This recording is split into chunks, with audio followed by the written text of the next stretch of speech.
Hey nerds, we are talking about The Color Purple, the 2023 edition. We are going to review it starting now. Welcome to the Nerd Solo Show. I'm Nathan. And I'm Khandra.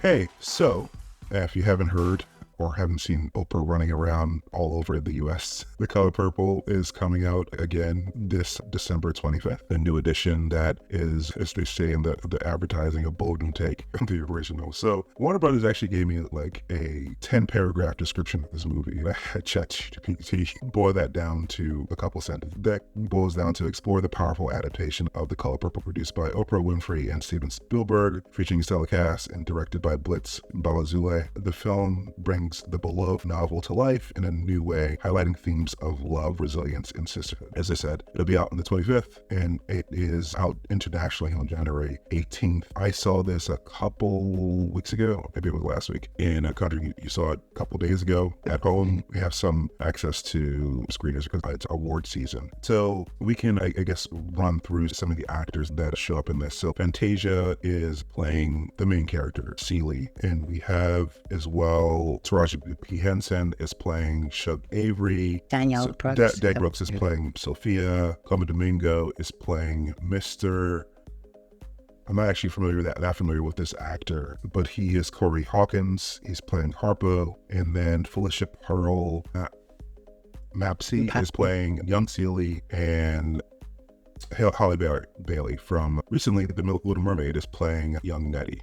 I guess also of note is she's playing Squeak. I didn't know that until I got to the credits at the end. Yeah. So, Khandra, what did you think of the movie? Okay, so I love musicals. I don't know if I've ever told you that before. It was a real treat to see this adaptation. I have seen the original movie. It's a very different take, but the vibrance, I think the music added a lot of depth to the characters and getting to know them better and understanding their stories. And I think music just adds a level of storytelling that you can't do with just words alone. And so it was really interesting to see how they readapted this for the screen and just made it a bigger, richer story to tell. I watched this on IMAX on screen late at night. So I had quite an experience. It's definitely a feast for the eyes. It's beautiful to watch. Like every frame, you can pause it. The cinematography and the direction on this movie is exceptional. I was actually surprised when I saw the Golden Globes and the Critics' Choice nominations, and Blitz, the director, wasn't nominated for Best Direction. I think he was definitely robbed there. I went back.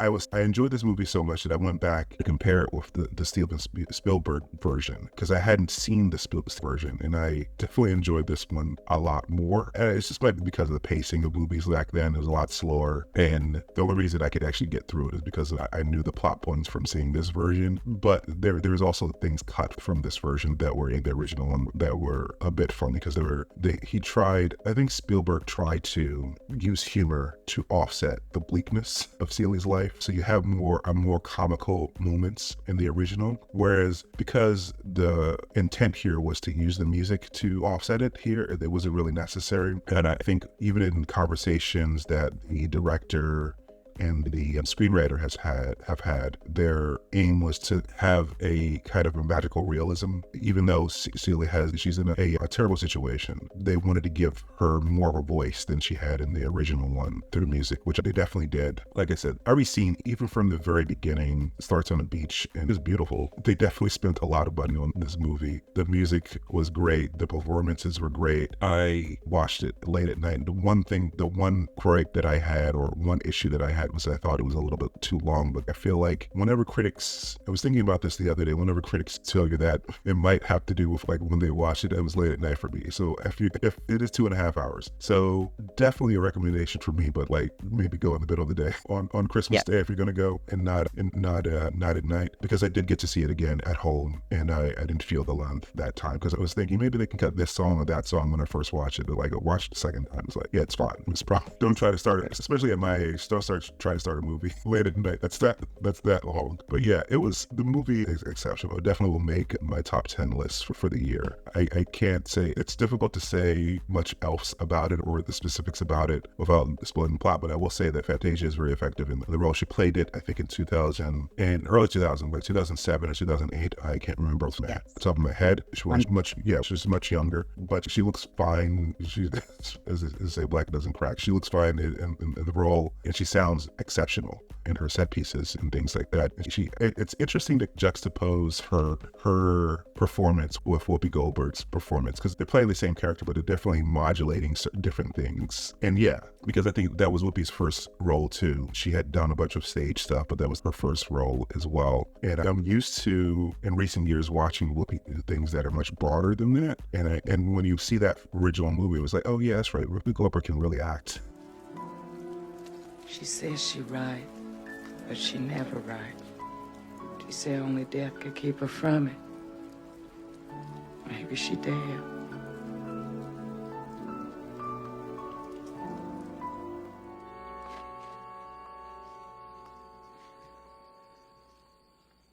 Beat her. This life be over soon. Heaven lasts always. Wood. Ah.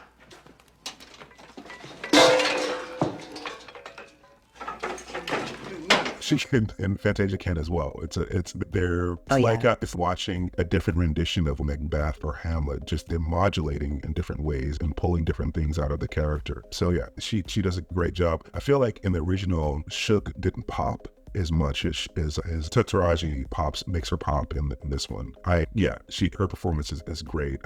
Every time she's on screen, she fills the room, and I think that's probably the direction she was given. Like there has to be some sort of reason that everyone is taken by her, and without giving too much away, there's a giant set piece around her just when she arrives on the scene, and she has to earn that by her performance, and she does. She definitely brings a bunch of vibrancy into the part. In the original actress who was faced by her name escapes me right now. She was fine, but she doesn't seem like the life of the party like Taraji does here. And I think the use of color too was very, everyone else just so drab and boring. There's almost not one palette, but just not standing out from each other. Monochromatic to a certain degree, but like here, I think there's a scene, get it here. Yeah, that was connected to that scene. I think when she comes to town, she's always in very vibrant colors, and she has a whole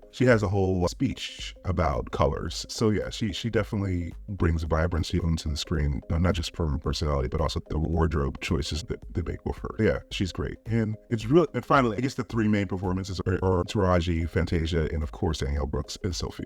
And it's really hard to compare Oprah's performance with Danielle Brooks' performance, because honestly, I was talking to my wife about this. Like, I like Oprah. She's exceptional for lots of different reasons, but she cannot act. When she puts herself in things, it doesn't necessarily work out well all the time. But I could understand why when people think about this movie, they think about her just from her performance and just like how she burst on the scene and she took up space.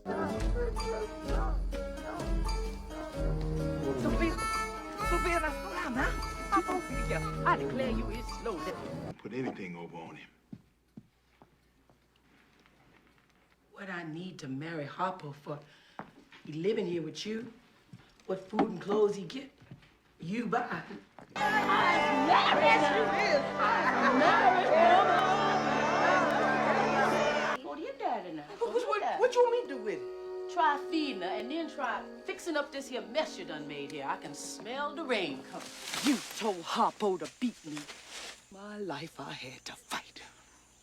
I had to fight my daddy. I had to fight my uncles. I had to fight my brothers.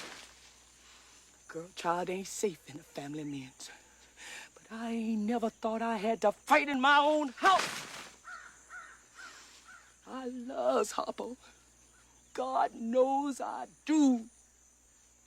But I kill him dead before I let him beat me. So that said, Diana Brooks can act, and she modulates that performance a little bit more than Oprah does in the original one. I think she plays it very big. Oprah does in the 80s, and that's fun and that's funny, and that's more of the comedic stuff that I was talking about earlier that Spielberg tries to inject into the movie to make it a little bit lighter, the dire situation of Celie a little bit lighter. But yeah, Danielle Brooks, there's a subplot with Sophia, and like I said, I hadn't seen the original one, and not since like Endgame, where a thing happens and then they put a title card and it says a period of time has passed. Have my jaw dropped. A thing happens and then some time passes and I was like, oh my gosh. Like in an Endgame, they say 5 years later.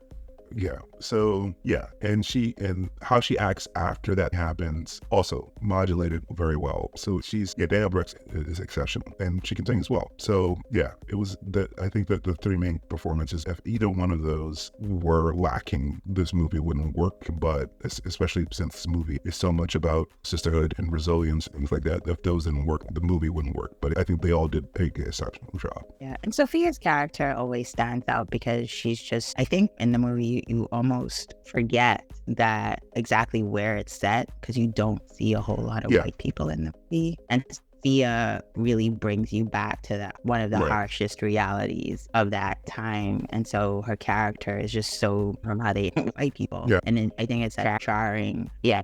Part of that is just like jarring. You're like, oh wait, like Jasper being told this story, and then this is the larger context of how they actually part of how they move through the world. And she's just defiant everywhere. She's defiant, right? She's not, whereas you wouldn't see interacting with a white person that way, right? He knows when to be, and you see him as Suge, right? He's much more gentle person, even just how they modulate, how they act in different areas of life, whereas Sophia is just like full on, all everywhere, all the time. Yeah. Speaking of a mister, like Coleman Domingo's performance here is also really great. It wouldn't really work if you didn't hate him quite a bit, and I'm not going to go into like his whole arc because that would be spoilers, but he does a great job here as well. I don't know if we're going to get to, or if I'm going to get to reviewing Rustin. He's also exceptional in that. If you haven't checked that out, that's on Netflix right now. I think he's been nominated for a lot he's the main character in that movie, but he brings a lot to this role of a mister. But yeah, I think it's, for me,